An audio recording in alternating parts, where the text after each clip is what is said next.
We're 1 week away from the Democratic National Convention, and security will be very tight, with thousands of pro-Palestinian protesters expected.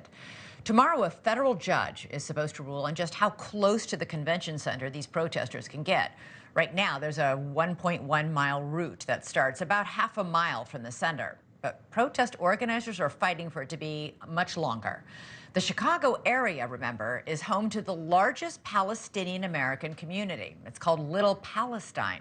And protest groups are vowing to come out in full force to protest the Biden administration's stance on Israel. The message is stop U.S. aid to Israel. The message is free Palestine. The message is stop the genocide, because this Democratic Party, this president, this vice president are responsible for it. They could have turned off that tap of money and weapons to Israel anytime. They could do it today. They could have done it back in October. The fact that they haven't meant that they're just as responsible. They have the blood of 40,000 Palestinians on their hands, and that's why we're protesting. Now, the concern is that the protests could incite anti-Semitism and promote violence. Remember, the protests in Washington, D.C. during Israeli Prime Minister Benjamin Netanyahu's visit to the Capitol. Protesters vandalized monuments, painting slogans like Hamas is coming. The Democratic National Committee and the Harris campaign are hoping to avoid any comparisons, of course, to the 1968 convention, which saw thousands of protesters flood the streets of Chicago protesting the Vietnam War. That convention brings front of mind all those images of police cracking down on protesters, tear gas billowing in their direction. NewsNation's Alex Caprariello is live in Chicago. Alex, what are these preparations like that are underway right now? I imagine they're anticipating, given what we just heard, a lot of pretty vehement protesters.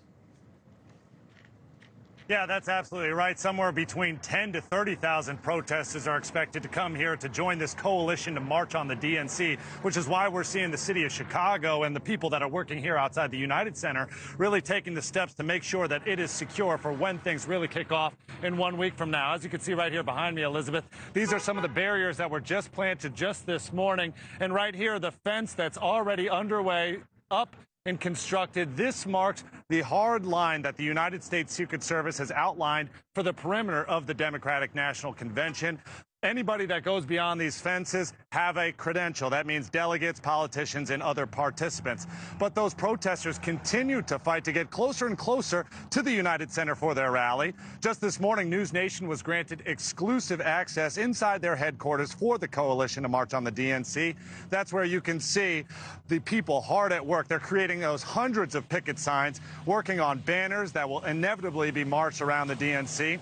That coalition made up of more than 200 organizations from all around the world that are hoping to get the attention of the Democratic Party when it rolls into Chicago. And while these protesters have promised to remain peaceful while exercising their First Amendment rights, there is still a tremendous amount of hostility between clashing organizations and ideologies. I had a chance to speak to protesters who want to immediately stop the U.S. aid to Israel because they believe it's funding a genocide. But then I also sat down and spoke to Jewish leaders here in Chicago who say they believe violence and vandalism here in the city and next week is inevitable. We see it on the posters that they fly across our cities and plaster all over that say escalate, escalate for Gaza, escalate at the DNC. What else could that mean? It certainly doesn't mean escalating peace. I don't think that there's any good faith efforts that can happen while these institutions sit and cheerlead the mass starvation, the mass killing, and the mass rape of the Palestinian people. And as you can see, it's very tense at the moment, but Chicago police say they are ready to handle these tens of thousands of protesters that will be marching right here around the United Center while, of course, protecting their First Amendment rights. And this week is crunch time for these organizations. Even as we speak, there are dozens of volunteers that are canvassing throughout Southside Chicago, putting door markers on some of the businesses and homes, letting them know about their causes, hoping that they can recruit more volunteers. And as you mentioned at the very beginning, Elizabeth, we hope to get some answers tomorrow. That's when a federal hearing will take place, which could potentially expand the route that these marchers could take It's going from 1 mile to more than 2 miles and making it on larger streets rather than side residential streets. It's great Elizabeth? to hear the organizers of these protests promise that they want to be peaceful, but we've seen that many of these protests here in the United States have not been peaceful by many of these groups. Thanks so much for watching. Go to joinnn.com to find NewsNation on your television provider.